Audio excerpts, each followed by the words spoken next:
Hey,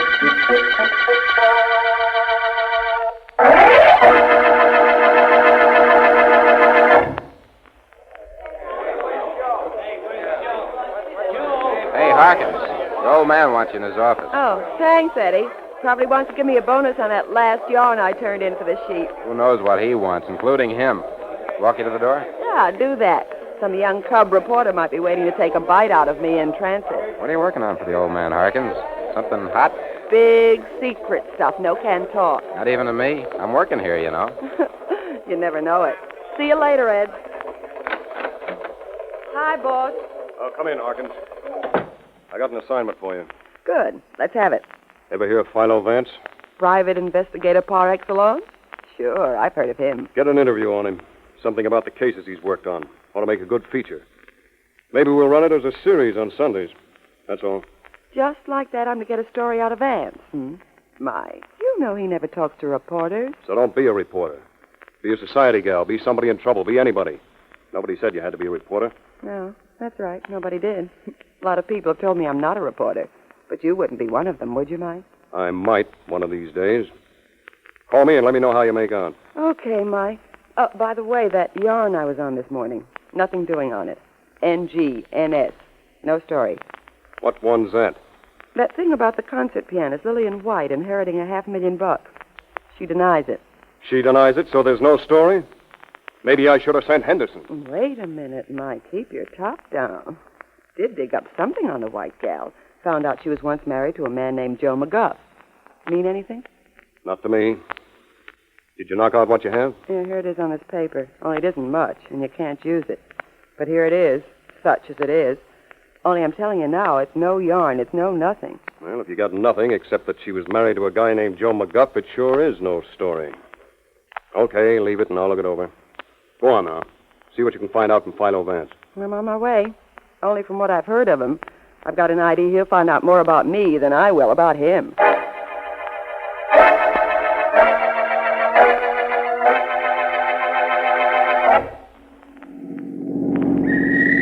Keep moving! Keep moving there! Keep moving! Hey, you, what's the idea of parking in the middle of a busy street? Move that cab out of there before I give you a ticket. Hey, officer. Officer, I gotta talk to you. Come here, please. Hurry. Okay, what's with you in that taxi? Officer, look in the back of my cab. There's a girl there. I picked her up in front of the Bulletin office 10 minutes ago. Well, what about it? She's dead. She's been murdered. There's a knife in her heart.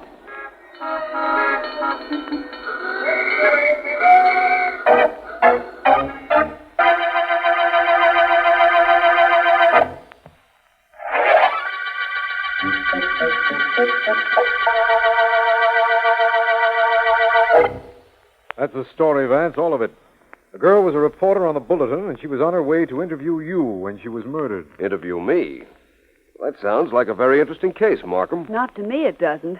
If anybody was murdered because they were on their way to interview you, Vance, murder's getting a little too close to home. Perhaps we'll move our home then, Ellen. What does the district attorney think about that? I'm not thinking about anything, Vance, except this girl's murder and the fact that she was on her way here when she was killed. Generally, you're not concerned with the murder until after it happened. That's true, of course. But before I do anything on the girl's murder, I think it might be an idea to quiet my secretary's fear for my safety. Ellen, up until now, I've done a pretty good job of taking care of myself, haven't I? Yes, Vance, you have. But it only takes one mistake to bring your average all the way down to 0. Well, I'll try not to make that mistake. Come on, Markham, let's get going. We'll make the newspaper office our first stop. I don't know a better place to pick up some news.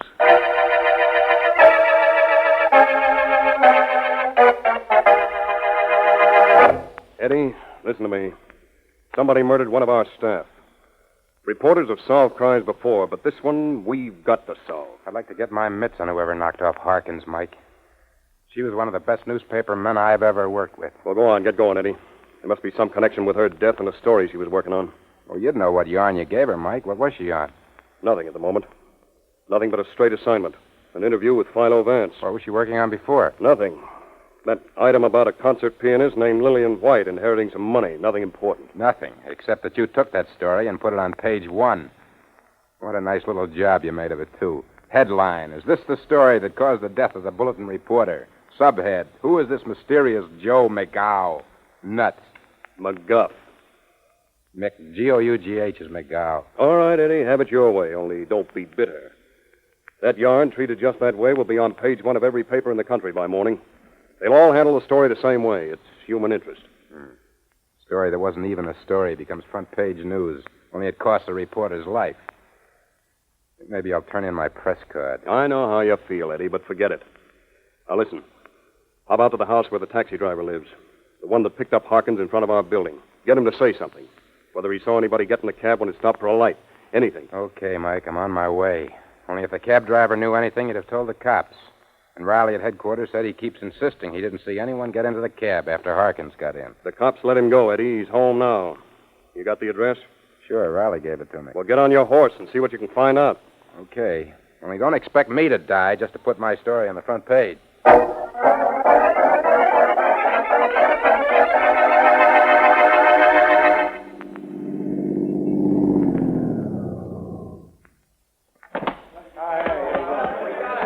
Hi, Johnny. Hi, Eddie. Hey, what is this? Every newspaper man in town waiting to see that taxi driver? Looks like it, don't it? We can't get in, though, Eddie. Cops have been there since I got here. Flash your press card? I could have left it home. Sergeant Heath's in charge. Heath? Yeah. Heath's on homicide. What's he doing here? That Harkins girl's death wasn't any accident, you know. And if you really want to know what Heath is doing, ask him yourself. Here he comes out the door now. Hey, Heath! What'd he say, huh? Did you get anything on it? All right, shut up. Shut up, all of you. Okay, quiet. Hey, Heath, all we want to know is whether that cab driver talked. Did he say he saw anybody get in his cab while he was driving the girl? Yeah, what'd you get from him? I said shut up, and I mean it. The cab driver didn't talk. Much more, he ain't gonna talk. Now or never to nobody. He's dead. What? Yeah, killed the same way as the girl was. We don't know who knocked him off, either.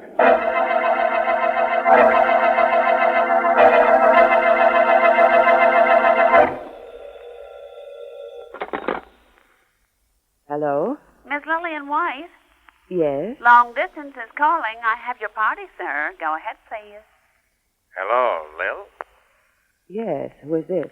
This is Joe, Lil. Your darling husband. Remember me?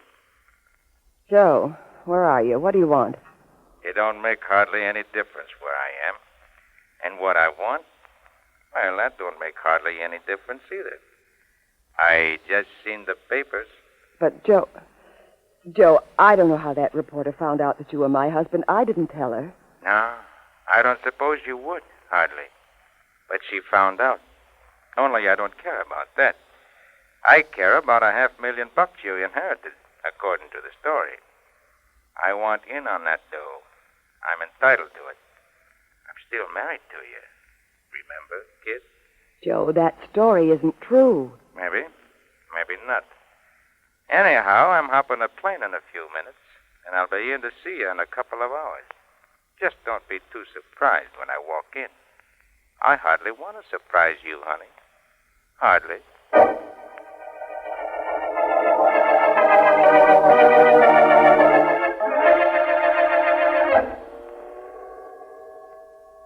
City room's on the 8th floor, Jenny. Thank you. Well, we're finally on the way to the Bulletin office, Vance. Sorry we were held up. That taxi driver's death didn't help us any, Markham. Apparently, the same person killed Miss Harkins. Find the one murderer, and you solve 2 murders. Sounds like bargain day. You know why the taxi driver was killed? I think so. And I think I know why Miss Harkins was killed, too. Well, I'd say she was killed because of a story she was working on. Someone didn't want that story in print, and if that's true, when we see her editor, we'll find out what she was working on, and we'll have our suspects. The general idea is a possibility. The cab driver's death is pretty easily explained. He probably did see someone in his cab with Miss Harkins, didn't tell the police, but instead figured he'd try a little blackmail. Oh, when will people learn, I wonder? He won't learn anything anymore, I'm afraid. Well, here's the 8th floor. City room straight ahead. Right. You know, Vance, I think this case is going to give us trouble. I just have that feeling. All cases give us trouble, Markham. In every case we ever work on, somebody has committed a murder they've thought out pretty carefully. In their intelligence lies the extent of the trouble they cause us. And I'm sure our murderer this time isn't stupid. And my hunch was correct. Probably. We'll know very shortly, as soon as we know what story Miss Harkins was going to print. Come on in with me. I beg your pardon. Yes. What is it? I'm Philo Vance. This is District Attorney Markham. How are you? Oh, hello. Hello, both of you. I'm Eddie Henderson. Can I help you, Vance? Perhaps. I'd like to see the city editor. Where do I find him? Oh, in that office back there. The first one on your right. Walk right in where it says private. Everyone else does. Thank you. Oh, by the way, which desk was Miss Harkins? That one there. First one you see. Why? I don't imagine we have to explain why, do we, Mr. Henderson? Oh, no, of course not. I'm sorry. Well, I gotta get this copy to the boy. Excuse me. Why didn't you tell him why we wanted to see Miss Harkins' desk, Markham? A very complicated reason, Vance. You didn't tell me why we wanted to see her. Well, here it is. Now, let me see. Every newspaper writer I ever knew kept a carbon of every piece he wrote. Generally, in the top drawer. Miss Harkins was no exception, apparently. There are her carbons. I'm going to take a look at the last few, just for luck. Nothing on the first one except a note to interview me. We knew about that. Yes, of course. This one? Lillian White denied today that she had inherited $500,000, although the Bulletin learned from authoritative sources that she had. Miss White, famous concert pianist, was the wife of Joe McGuff. Have you hear of him, Markham? McGuff. How do you spell it, Vance? M-C-G-U-F-F. Know him? I'm not sure. Well, Markham, that's the unfinished story every paper in America carried as the last item Miss Harkins wrote. That's the story her killer didn't want finished, I imagine, eh? Perhaps. Then again, perhaps not. I'll just borrow this carbon. Now let's see our friend, the city editor. Oh, his name is Abbott. Mike Abbott, though that doesn't tell us anything, of course. It isn't his name, I expect, will tell us anything. I'm hoping that he will.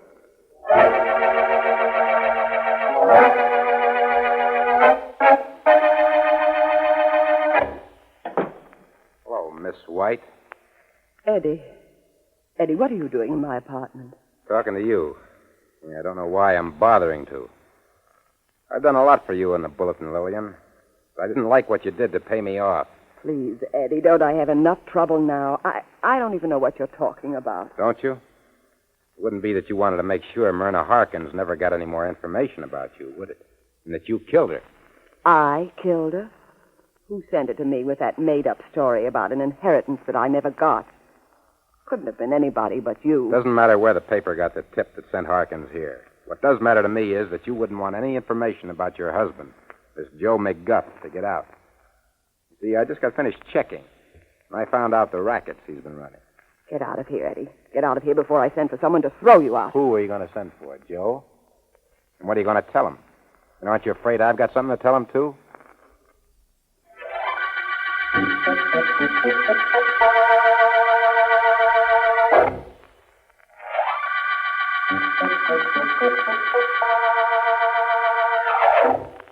This is District Attorney Markham. The Bulletin murder case began when Myrna Harkins, Bulletin reporter, was found stabbed to death in a cab. Philo Vance visited the Bulletin office where he talked to Eddie Henderson, reporter, and Mike Abbott, editor. Neither could throw any light on the murder, but the police believe that a story Miss Harkins was writing, and which was later published unfinished, is a clue. It concerns a concert pianist named Lillian White and her secret and up till now missing husband, Joe McGuff. Vance was on his way to Miss White's apartment when I last saw him. He should be there in a few minutes.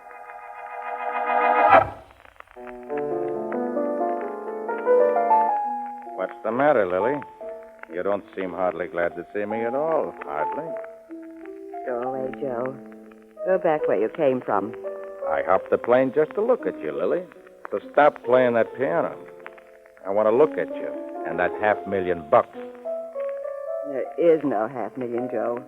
I don't know where the newspaper ever thought I inherited anything. I didn't. Believe me, I didn't. Maybe not. Anyhow, I'm going to stick around town here to make sure. Hey, that newspaper dame that wrote that story. She's the one got herself killed. That wouldn't hardly be anything you did, Lily. Joe, you don't know what you're saying. No? Maybe not. Hey, Lil, I've been away a couple of years. I was coming back about this time anyhow to take care of a guy. You wouldn't hardly know nobody named Gregory, would you? Bill Gregory? No. No, I never heard of him, and I wish I'd never heard of you. I like you too, Lily lady. Only I don't hardly like the way you talk to me. Somebody calling on you, Lily? I don't know. I'm not expecting anyone. Might be the police. They've been here almost all the time since that story appeared. Okay, Lily. If it's the cops, I'll get out the back way. I gotta take care of you. And that Gregory guy. Only it's two different ways of taking care. Be seeing you, Lily. I'm coming. Just a moment. Yes? Miss White, I'm Philo Vance. May I come in? Yes. Yes, of course. Your company left in a hurry, I presume. I didn't scare him off, did I? How did you know there had been somebody here? Oh, please, Miss White. Don't expect any Sherlock Holmes explanation such as a rubber heel mark on your rug or a burning cigar left carelessly behind. I merely heard voices from outside. Oh, magnificent piano, this. What do you want, Mr. Vance? Well, under any other circumstances, I'd want to hear you play. But right at the moment, I'd like to know about a man named Joe McGuff. What the papers printed about him was true. He's my husband. McGuff, eh? M-C-G-O-U-G-H? Yes. Then the papers had the spelling right. I wondered. By the way, it wasn't he who was here a little while back, was it? Yes, it was. He left the back way. He thought you might be the police. Oh? What's his allergy to police, Miss White? I don't know what he's been doing. He's been away for 5 years. All I do know is that right now he's looking for a man named Gregory. He's been away 5 years, and Miss Harkins found out about you and him? She came to interview me when I was out. My maid let her in, and she was alone here in the apartment. She might have come across my marriage license, correspondence, anything. They did say she was a good reporter. Miss White, have you any idea where I can see Joe McGuff? No. No, I don't. I haven't either. But I'll find him. You may be unhappy to learn.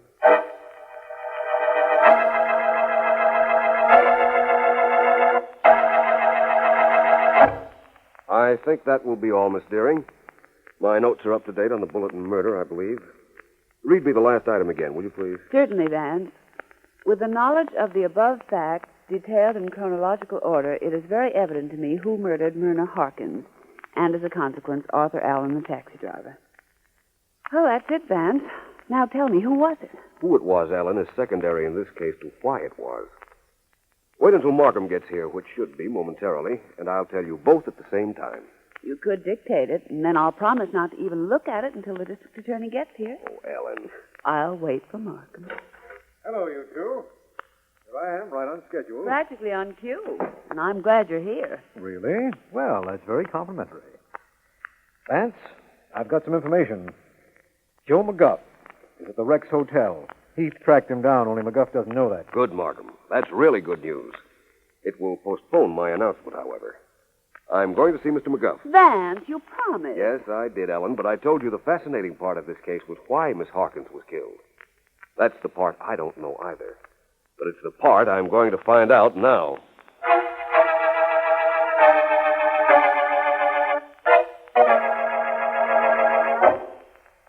I could kick you out of here, Vance. You could hardly blame me for that, could you? Hardly. No, I couldn't. You don't seem surprised that I found you, Mr. McGuff. I heard of you, Vance. I ain't surprised at nothing you do. Then it won't disturb you too much to know that I can find a certain man named Gregory for you. Gregory. You know where he is? I think so. Maybe you're thinking it's so good. Maybe you talk faster than you know. What does he look like? About 45, gray hair parted on the side, big fellow, big hands. And big bluff. Okay, Vance, you know him. Where is he? First, what do you have against Mr. Gregory? A beef, that's what I have. And he knows I got that beef. And he knows that one day I was going to come and take it out on him. The hard way. So he's afraid of you. He's been afraid of me for 5 years, ever since he crossed me. And every day of those 5 years, he ain't hardly slept, on account of he knew I'd get him. You think not? Hardly. Joe, I'm going to do more than just tell you where Gregory is and what name he's using. I'm going to deliver him to you. How'd you like that? How'd I like it? With bells on, my coat off, and my sleeves rolled up. That's how I'd like it.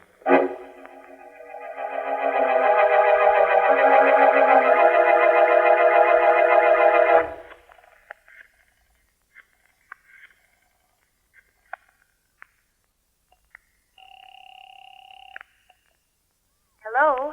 Ellen, this is Vance. Is Markham still at the office? Yes, he's sitting right here, Vance, and so am I, only I'm on pins and needles. Rather uncomfortable, I imagine. Vance, I've got to know who killed Myrna Harkins and why. But I'll settle for one thing now. Were the police right in their original premise that the story about Miss White's inheritance was the reason Miss Harkins was murdered? You mean was Miss Harkins killed to prevent that story from being printed? Yes. We've never been more wrong in our lives. That murder was committed in order to make certain that that story appeared.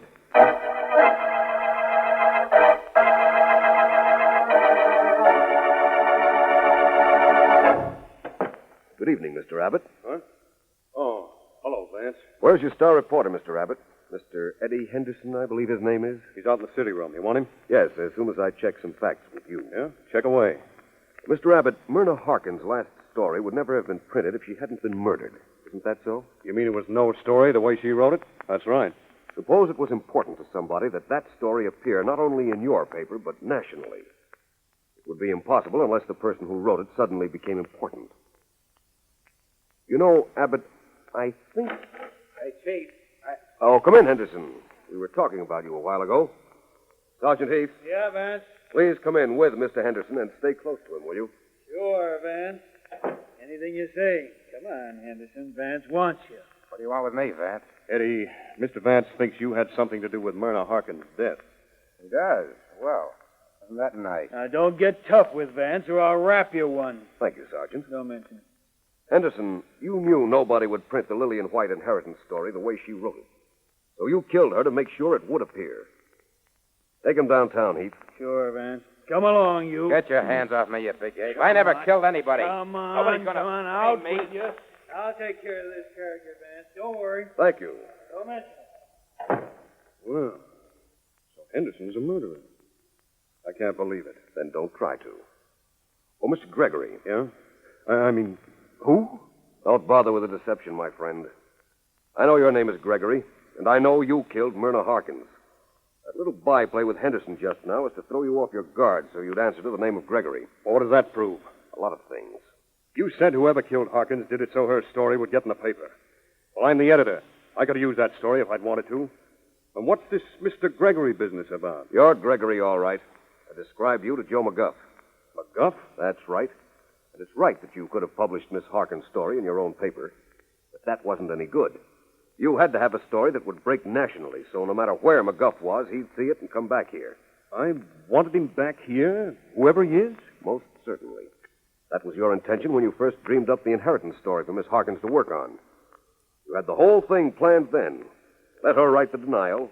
Then you were to kill her, and her last story would then be page one news all over the country. You wanted McGuff back here so you could kill him before he got you. Heath. Heath. Here I am, Vance. Can I take this guy downtown? Please. He's one of the lowest murderers I've ever met. Killing an innocent girl just as a means to bring somebody here where he could get his hands on him. Harkins innocent? That's how much you know. She knew all about me. The same things that McGuff knew. She'd been blackmailing me for years. Hey, Vance. Vance, tell me. I gotta know something. Where did I make my mistake? You were too good a newspaper man, Gregory. Too good a newspaper man, but not too good a murderer.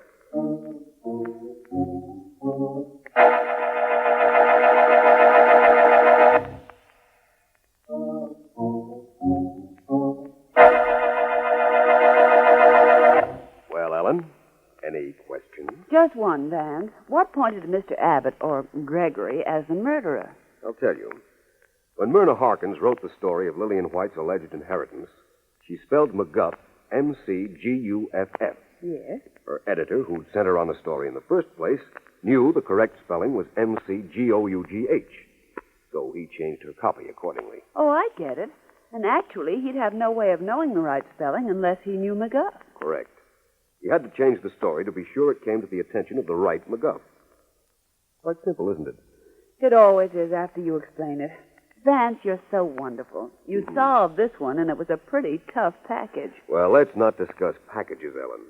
Let's understand only that this is the end of the Bulletin murder case.